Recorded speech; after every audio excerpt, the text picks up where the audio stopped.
Hi friends, இன்றைக்கி நம்ம கிச்சனில் சிக்கன் சாசேஜ் தான் செய்ய போகிறோம். பிளாஸ்டிக் ஷீட், ஃபாயில் பேப்பர் இதில் ரேப் பண்ணி பாயில் பண்ணாமல் ஹெல்த்தியான முறையில் செய்யலாம்.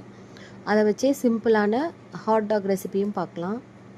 அதுக்கு 350 கிராம்ஸ் அளவுக்கு போன்லெஸ் சிக்கன் எடுத்திருக்கேன். அதில் கொஞ்சமாக oregano, 1 teaspoon garlic powder, 1/2 teaspoon pepper powder, 1/2 teaspoon jeera powder, 1/2 teaspoon garam masala, bind பண்ணுறதுக்காக 2 tablespoon cornflour, 1 teaspoon chilli powder, 1 tablespoon salt, 1 உருளைக்கிழங்க வேக வச்சு சேர்த்துக்கிறேன். கலருக்காக கொஞ்சமாக பீட்ரூட் கட் பண்ணி சேர்த்துக்கிறேன். இது எல்லாத்தையும் மிக்ஸி ஜாரில் சேர்த்துட்டு கொஞ்சம் கூட தண்ணி ஊற்றாமல் ஃபைன் பேஸ்ட்டாக அரைச்சி எடுத்துக்கணும். ஃபைனலாக 2 டேபிள் ஸ்பூன் ஆயிலும் சேர்த்து அரைச்சிக்கலாம். இப்போ நம்மளோட கலர்ஃபுல்லான சிக்கன் பேஸ்ட் ரெடி ஆயிடுச்சு. அதை ஒரு பைப்பிங் பேக்கில் சேர்த்துட்டு கார்னரை கொஞ்சம் திக்காக கட் பண்ணிக்கணும். பிளேட்டில் கொஞ்சமாக எண்ணெய் தடவிட்டு இந்த மாதிரி திக்காக புழிஞ்சு விட்டுக்கணும். இப்போ இந்த பிளேட்டை 1 மணி நேரம் ஃப்ரீசரில் வச்சுக்கலாம். அப்போ தான் நம்ம சேர்த்த கார்ன்ஃப்ளவர், உருளைக்கிழங்கு எல்லாம் சேர்ந்து பைண்ட் ஆகி செட் ஆகி வரும்.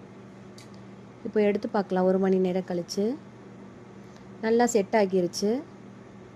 ஸ்டீமரில் வச்சு 15 மினிட்ஸ் வேக வைக்கணும். இப்போ வெந்த சாசேஜை கட் பண்ணி பார்க்கலாம். அப்படியே கடையில் வாங்கின சாசேஜ் மாதிரியே இருக்குது. இந்த சாசேஜை 2ஆக கட் பண்ணிக்கிறேன்.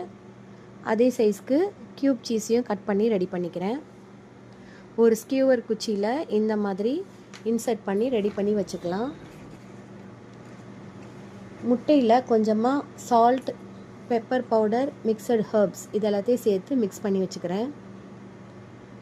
சைடில் பிரெட் க்ரம்ஸில் 1 டேபிள் ஸ்பூன் மைதா சேர்த்து மிக்ஸ் பண்ணிக்கலாம். இப்போ ரெடி பண்ண ஸ்டிக்கை முட்டையில் டிப் பண்ணிவிட்டு கார்ன்ஃப்ளவரில் போட்டு கோட் பண்ணிக்கலாம். இந்த மாதிரி 1லேருந்து 3 தடவை செஞ்சுக்கணும். அப்போ தான் நல்லா திக்னஸ் கிடைக்கும். ஃப்ரை பண்ணியில் சீஸும் வெளியே வராமல் இருக்கும். இப்போ ரெடி பண்ண இந்த கார்ன் டாக்ஸை ஃப்ரீசரில் ஒரு 10 நிமிஷம் வச்சுக்கலாம்.